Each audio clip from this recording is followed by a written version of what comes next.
A short flight from Las Vegas, deep in the Nevada desert, lies Area 51, the CIA's secret. A giant clandestine base that remained unacknowledged and disavowed by the US government for almost 60 years. But in August of 2013, the CIA finally admits this place is real. And today, Richard Coe, a former US Air Force pilot, is heading straight toward it. They just picked us up back on radar. They lost us for a little while because of the terrain. Coe is providing a legal tour of the perimeter of Area 51, some of the most heavily restricted airspace on Earth. And he's being tracked by the Air Force. They obviously want to keep an eye on us because anytime civilians are operating so close to restricted airspace, they prefer to obviously know where we are and what our intentions are. Located at Groom Lake, Area 51 is surrounded by restricted airspace, covering 440 square miles. As we get closer and closer, I anticipate they're going to get more and more curious of what we're doing over there. He's 12 miles out, and at 10,000 feet, America's heavily guarded secret base comes into view. Entering any controlled airspace in the U.S. post 9/11 is high risk. But out here, security is tighter than almost anywhere else in the country. The box that surrounds America's top secret base is designated 4808 North. And the tower now issues an explicit order for the pilot to change course. Skyline 6 Kilo Juliet, turn north immediately, sir, for restricted airspace. But it's not just the airspace around Area 51 that's heavily guarded. Aerospace historian Peter Merlin has been researching Area 51 for the last 30 years. Not just anyone can get into Area 51. It's surrounded by harsh desert, but also restricted military land. There is no fence. There are just orange posts marking the border, and they're hard to see. Area 51 is obscured from the road by mountains and is protected by a security cordon radiating at least 10 miles from the hidden base. Even on public land, activity here is monitored by the military. Any vehicles driving down the Groom Lake Road are detected by magnetic sensors. Each one sends an electronic signal to the guardhouse, alerting them so that they know where you're coming from and how fast you're making progress down the road. 13 miles past this point is one of these security outposts. So this is the boundary of Area 51. We've got security guards watching us from the hilltop. Warning signs telling us not to go any further. There are orange posts that mark the boundary itself. No fences, no gates, and cameras watching us from the hilltops. We don't want to cross this line. If we do, we'll be arrested. But according to one former Area 51 security guard, trespassers in the past faced a worse outcome. If they demonstrate they were going to try to penetrate, they gave me the all clear to waste them. But what's going on here in the Nevada desert? Why is the US government trying so hard to keep people out? Finally, the truth has emerged in declassified documents just published in August 2013. According to a report released by the CIA, Area 51 was created in 1955 for a single purpose: to test a top-secret aircraft project codenamed Aquatone. Aquatone is the Cold War code name for the U-2, an aircraft built to spy over the Soviet Union at a time when Soviet Premier Nikita Khrushchev publicly boasts about his country's nuclear capability. They were bragging about their missiles. They were bragging about their bombers. They were bragging about this and that. That got our government's attention. In the 1950s, U.S. reconnaissance aircraft are vulnerable to Soviet fighters and surface-to-air missiles. Flying spy missions behind enemy lines in conventional aircraft is too risky. So the covert Aquatone project is designed to fly outside the range of Soviet air defenses. Capable of flying at 70,000 feet, 13 miles above the Earth, the U-2 has a range of 3,000 miles, more than enough to operate behind enemy lines. I did not know the name of the aircraft, what it looked like, but I knew one thing about it: it's a high flyer. Tony Bevacqua joins the secret venture in 1957 as a pilot. Well, in this locker is a lifesaver that we wore in the U-2 called a partial pressure suit. Partial pressure suit kept you alive. If you lost pressurization, these outside hoses blow up and squeeze these even tighter, and that's what prevents the blood from boiling. In addition to life support systems, the CIA's spy plane carries 700 pounds of the latest photo imaging equipment. With this technology, the U.S. can, in theory, get its eyes inside the Soviet Union undetected. But to test the new reconnaissance jet, the CIA, working with the U.S. Air Force, needs a remote location. Groom Lake was selected because it was in a very sparsely populated area of Nevada. It looks very much like what you see behind us. It's a flat, featureless plain of hard-packed clay. It can support the weight of any aircraft, so it's a perfect natural landing field. In 1955, construction of America's secret base begins. The airfield that emerged from the primordial lake bed began with a 5,000-foot-long runway. Then they needed hangars, so 3 hangars were built, along with a few warehouses, administration buildings, a chow hall, and rudimentary accommodations for the workers, consisting of essentially a trailer park. Named after a simple grid reference on an Atomic Energy Commission map, the newly created Area 51 is seen here in a 3D rendering of the earliest known high-altitude photograph that shows the layout of the CIA's top-secret base. The place where Tony Bevacqua arrives to work on the U-2.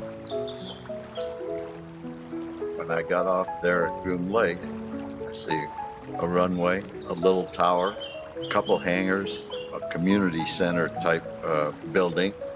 We slept in trailers, and there were 2 or 3 of us in each one. No TV, no radio. It was pretty sparse. Given the secrecy of the CIA project, all of the people selected to work at Area 51 are subject to intense scrutiny. Security there was absolutely very tight, very tight. Being informed on what you can talk about or not talk about starts right at the very beginning. It's just that way. You don't talk about anything that's classified. To ensure secrecy and to protect the real purpose of the U-2 spy plane, the CIA creates a cover story. It announces that the high-flying U-2 is going to be flown out of a place called Watertown Strip, Nevada, on weather observation missions. But in the late 1950s, CIA documents confirm that U-2 operations at Area 51 are disrupted by another top-secret government program. On the edge of the Nevada testing range, the home of America's nuclear program, Area 51 lies downwind of radioactive fallout. One of the things that started bothering me about working up there is that it's directly northeast of weapons test. The prevailing winds in Las Vegas are from the southwest, and When they were doing above ground testing, all this radioactive dust would fly into the air, and of course there was plenty to worry about due to fallout. For more than 2 years, as America tests nuclear warheads, just 30 miles to the southwest, the CIA's secret airstrip in Nevada remains largely unoccupied, too dangerous due to nuclear fallout. But despite the interruptions at the base, the CIA starts a new project, one that will define the future of Area 51.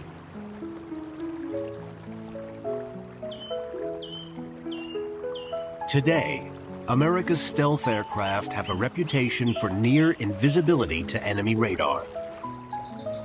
But back in the late 50s, the only way to achieve stealth is flying at extreme altitude.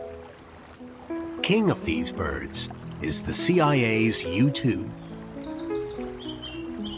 But on May 1st, 1960, America's top secret spying mission over the Soviet Union is blown when a USSR surface-to-air missile downs a high-flying U-2, piloted by Francis Gary Powers. We now know that the CIA predicted this might happen. The CIA knew that Soviet surface-to-air missile technology was going to catch up to the point where it could shoot down a high flyer like the U-2. It was no longer enough to have an airplane that could just fly several times the height of a normal airplane. A CIA stealth program, codenamed Project Rainbow, is green-lit to camouflage the U-2. In an effort to make the U-2 less vulnerable to Soviet radar, the test team at Area 51 applied a layer of radar-absorbent material to the fuselage of the U-2 prototype. It consisted of a conductive grid pattern on a flexible sheet, which was attached to a layer of honeycomb glued to the surface of the aircraft's skin. The grid pattern earned the material the nickname wallpaper. But adding wallpaper adds weight to the aircraft and reduces its ability to fly high, making it more vulnerable to Soviet defenses. Because the wallpaper was not a huge success, the CIA began looking into the idea of a successor to the U-2, an airplane that would be able to fly higher and faster and be less visible to radar. Has stealthy capabilities engineered into it from day one. They told us that this program was so classified that the documents weren't even marked, because if somebody accidentally had a folder that blew out of their hands and the papers went blowing down the street, that if it said secret on it, everybody wanted to know what it was. But if it didn't have any markings whatsoever, the people would just sweep it up and throw it into a trash can and not worry about the fact that it was classified. Details of this CIA operation were top secret for decades. But now, with the recent release of CIA documents, it's okay for men who worked on the so-called Oxcart program to reveal some of their experiences at Area 51. One of them is Thornton T.D. Barnes.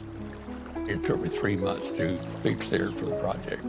At that particular time, Oxcart was the most important thing the United States was doing. We were developing a stealth plane, something no one else had been able to do. They told us, we do not want you to record it, do not talk about it. Secrecy is all important because Project Oxcart's new jet, called the A-12, is equipped with state-of-the-art materials to reduce its visibility to radar. A-12 was the best aircraft ever built, and it was so far ahead of anything else that people had on the boards. Designed to fly at 90,000 feet and at speeds faster than a speeding bullet, the CIA's A-12 spy plane is built to withstand temperatures hundreds of degrees greater than the U-2. Peter Law, a thermodynamic engineer at Lockheed, worked on the high-flying aircraft at the company's legendary Skunk Works factory. When you're flying the speed of the U-2, everything's too cold. Now, when you fly the speed of the A-12, now it's too hot. The only metal light enough and strong enough to withstand the high temperatures Lockheed's A-12 is exposed to is titanium, in short supply in the United States. Ironically, back then, the Soviet Union is the only reliable place to source the titanium they need. So the CIA creates a series of dummy companies to buy the material directly from its Cold War enemy. Russia supplied the titanium that made the A-12s. Of course, they didn't know that. That was another amazing thing for us as engineers. Wow, we're making something out of their material to go take pictures over their country. And they probably wouldn't have been too eager to sell us that titanium if they knew where it was going. Lockheed engineers designed the A-12 to be difficult to spot on radar. But to test it out, they need to evaluate its radar cross-section. Radar cross-section is the key to stealth. An airplane presents a certain signature to the radar depending on how reflective it is. You can have a small aircraft that's extremely reflective and looks large on radar, or a large aircraft that's not particularly reflective that looks relatively small on radar. The key to stealth is making the radar signature as small as possible. At Area 51, the radar signature of an aircraft is evaluated on a pylon. On the top of this 60-foot structure, a full-scale model of the A-12 is subjected to 18 months of testing. We had all these radar, every radar known to man at the time, looking at the object we had on the pole, and we could record the returns, the pattern or the signature. We'd get the reflections off of that object, and we could rotate it, we could tilt it, and that's what we were doing to develop stealth. Even for those cleared to work on the A-12 project, access to the radar facilities at Area 51 is strictly on a need-to-know basis. People were not allowed in my building because we were doing things there that they had no need to know.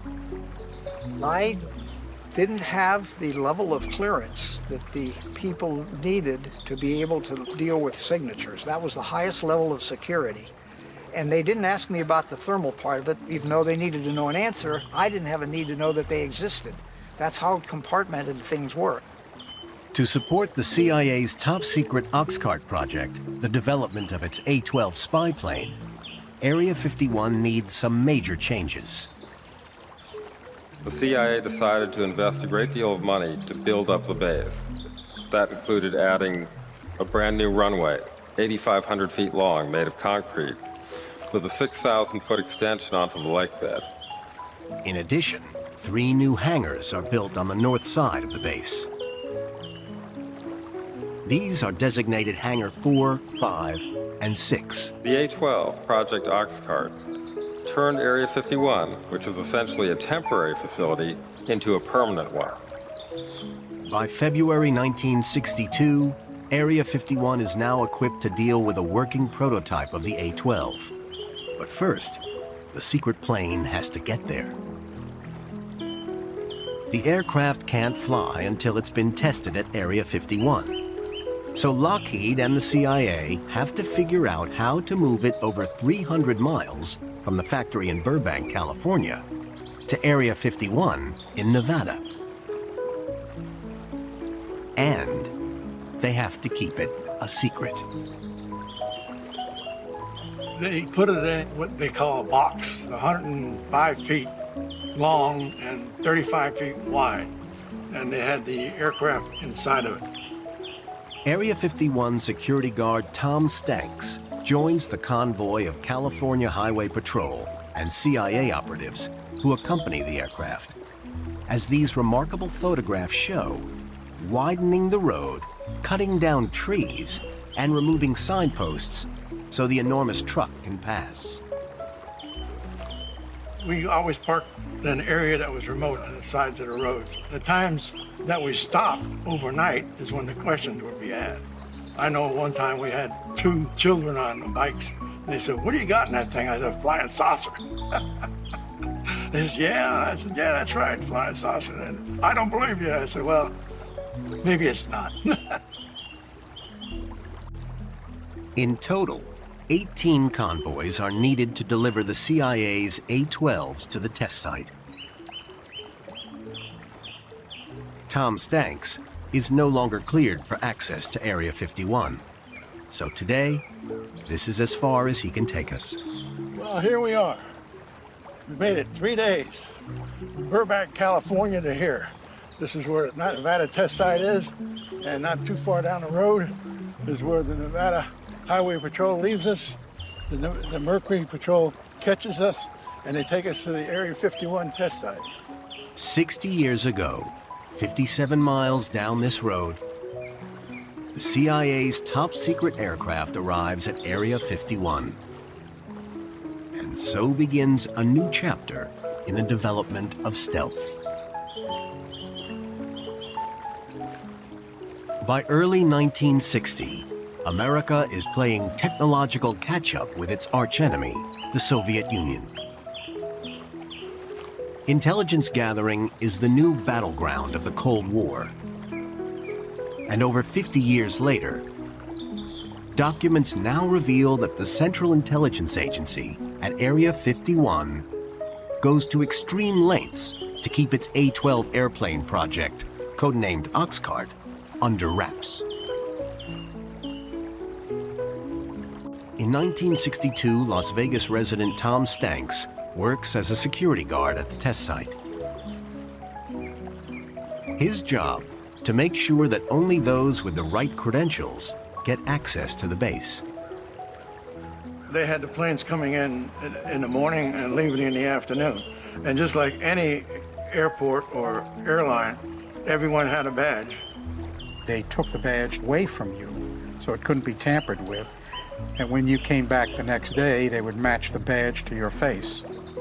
I remember guards being very fussy about taking it away from you before you left, giving it back to you, comparing it every time. Jules Cabot is just 22 when he is recruited to work at Area 51. Like everyone employed to work on special projects at the base, he needs to be cleared for access, a process that takes months to complete. Because they didn't have much in the way of computers back then, they had to do it the old-fashioned way with legwork. So I remember neighbors, friends saying they were visited by the FBI or some other agency to see whether or not I was a foreign agent. The need for this intense security is driven by one factor. Declassified documents released by the CIA show that in the early 1960s, Area 51 is focused on getting its A-12 stealth plane project, codenamed Oxcart, out of development and into operation. A project so sensitive that even the aircraft have code names. We didn't call the planes planes. We called them articles. That was the terminology that we used for them. Each had a different article number. The first one was Article 121. You had Article 127, 131, different article numbers. At every level, the A-12 program is protected by acronyms and misinformation. Even the identity of the A-12 pilots. They had pseudo names entirely. They did not use their real names. The CIA got the names off the gravestones in Europe and assigned them to the pilots. But Oxcart's need-to-know security means even the drivers, as the pilots are called, are not cleared to know everything. The pilot did not even know what his mission was. All he knew is at a certain point along this flight, he is flip this switch, make this turn to this angle, go so long, turn here, come home, and not say anything about it. These precautions are necessary. By the 1960s, the Soviet Union has leapfrogged the U.S. in the Cold War battle for military espionage. In 1957, the Soviet Union launches Sputnik 1, becoming the first nation on Earth to put a man-made object in space.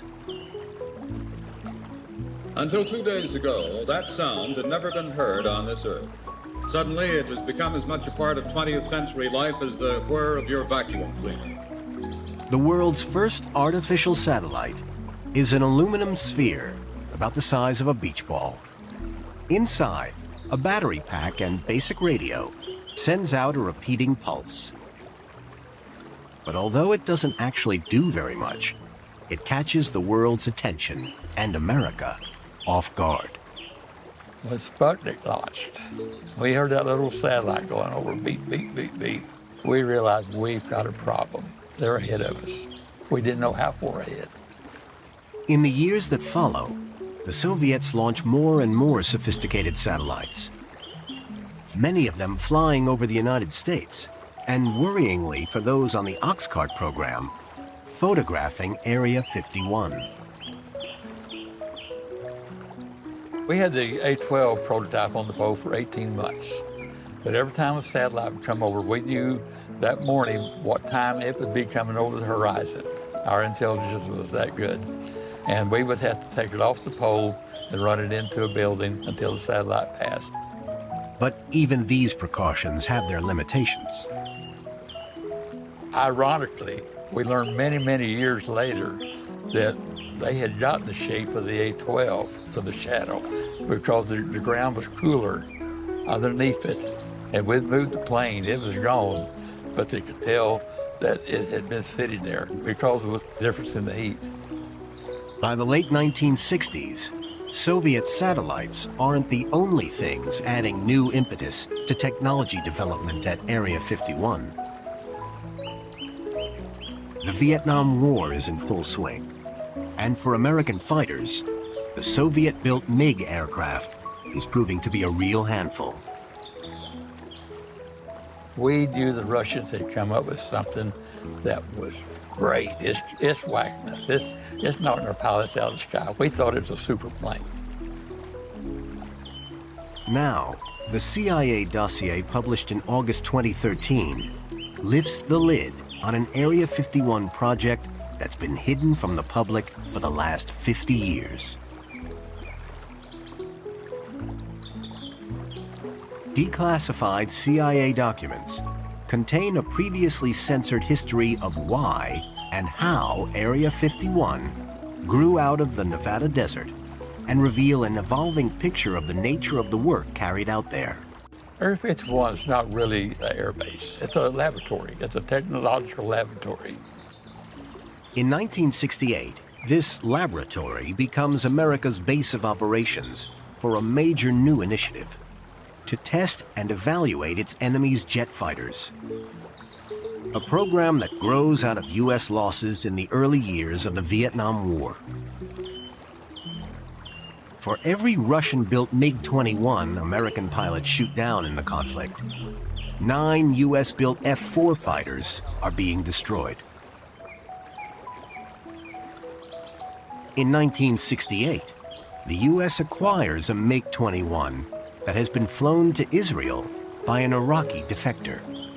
The CIA secretly ships it to Area 51 for evaluation testing under the codename Have Donut.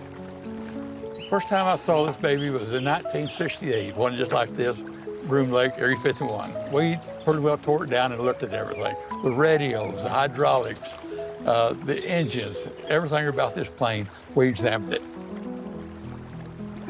The results of the MiG-21 evaluation at Area 51 are clear. It isn't the aircraft that's the problem.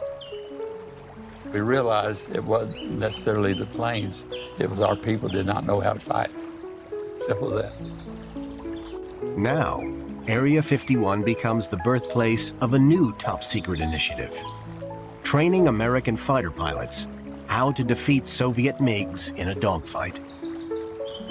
We realized that there are 10 missions in the war zone for a pilot to become experienced enough that he might survive the war. So we decided, with what we learned at Area 51, let's give these pilots those 10 missions in Nevada before we send them to the war zone. To support this new program, Area 51 undergoes a new construction phase. For the third time in its short life, more facilities are added. 5 more hangars are constructed at the south end of the test site. And to prevent any sightings of the top-secret U.S.-flown MiGs out at Groom, the airspace directly above the range is closed permanently. But despite extensive measures to ensure the secrecy of the MiG training and combat operations at Area 51, by the mid-1970s, the agency's U-2 and A-12 projects are winding down at the test site. Advances in satellite technology make high-flying spy planes redundant. Now the U.S. Air Force takes control of the base. That was a huge moment in the history of Area 51. We're transitioning from use by the intelligence community to the Department of Defense, ushering in one of the most significant advancements in military technology, the stealth revolution. When the U.S. Air Force takes control of Area 51 in 1978, it's in the middle of the most highly classified project ever to have been through the test site. Unlike the A-12, which can be seen on radar, but compensates by flying in the stratosphere at supersonic speeds, the Have Blue, a subsonic jet, is designed to be virtually invisible to radar. This success sees the U.S. Air Force greenlight production of an operational aircraft, designated the F-117. But creating the world's first aircraft virtually invisible to radar has an impact on those who work at Area 51. Some employees claim the disposal of anti-radar coatings used on the jet harms their health, an allegation that forces the President of the United States to take action. Area 51. Since its creation in 1955, the exotic nature of the CIA aircraft tested here break aviation records, flying higher and faster than any aircraft before. During the Cold War, these clandestine jets, flying from the secretive base, fuel a raft of UFO sightings, firing the imagination of Americans already steeped in 50s UFO culture. But denials that Area 51 is at the heart of the UFO conspiracy fuels speculation. The creation of what becomes the F-117 stealth bomber takes Area 51 into a new era of stealth technology. In particular, the development of radar-absorbing materials, or RAM. The concept of RAM is not classified, but its composition was one of the hottest secrets at all of the era. To this day, the Defense Department considers RAM to be top secret. Radar-absorbing material, as the name suggests, is a class of materials used to disguise a vehicle or structure from radar. Experts surmise that the F-117's RAM is made up of sheets about the thickness of linoleum and a paint containing tiny spheres coated with iron ferrite, which vibrate when hit by radar waves. The exact makeup of this radar-absorbent material is still top secret, but according to this man, RAM is the reason he's dying. Well, these pills here are vitamin D3 pills, which are supposed to be very good for stimulating cell growth in the lungs and things like that. The doctors told me that I might live to be 64. That means I only have a year left. Fred Dunham, a former Area 51 security guard, suffers from chronic obstructive pulmonary disease, a condition he says he developed overseeing the disposal of barrels of RAM in burn pits at Area 51 in the 1980s. The drums contained carbon fiber, resin, and sealants for making the wings and different parts of the aircraft that were very hazardous when they were burned. No satellite images of Area 51 that show these burn pits are known to exist. But according to Dunham's description, it is possible to plot them onto a map of the base. They were just west of the Southgate control point. There was at least 6, maybe 7 burn pits that were right within 300 yards of the base population. According to Dunham, each burn lasts 24 hours and happens twice a week for a 3-year period through the mid-80s, exposing him to clouds of toxic fumes. It was like someone had burned a bunch of rubber tires. The soot that was in the air was unbelievable. Dunham believes his breathing problems come from the soot and the fumes. In the 90s, the former security guard, along with others, brings a case against the state for medical compensation. But the case is rejected when President Clinton signs a determination which excludes Groom Lake from any investigation on the grounds of national security. For nearly 60 years, the true story of Area 51 was hidden from the public. But the release of CIA documents in 2013 helps change that. These documents from various government agencies, finally declassified, confirm the existence of Area 51 as an official entity, and we can at last begin to unravel its secrets. Those documents, along with satellite imagery, are now helping to map how top-secret programs at Area 51 have changed the base, a place we now know continuously evolves in line with national priorities, and with each program that comes along. If you look at the aerial and satellite photographs taken over the years, you can see the changes. New runways, new hangars, more infrastructure. Now, nearly 60 years after its creation, Area 51 is still at the forefront of military technology development. We may not know what projects are being developed there, but for those who have played a part in its story, the need for these secret projects is still as great as ever.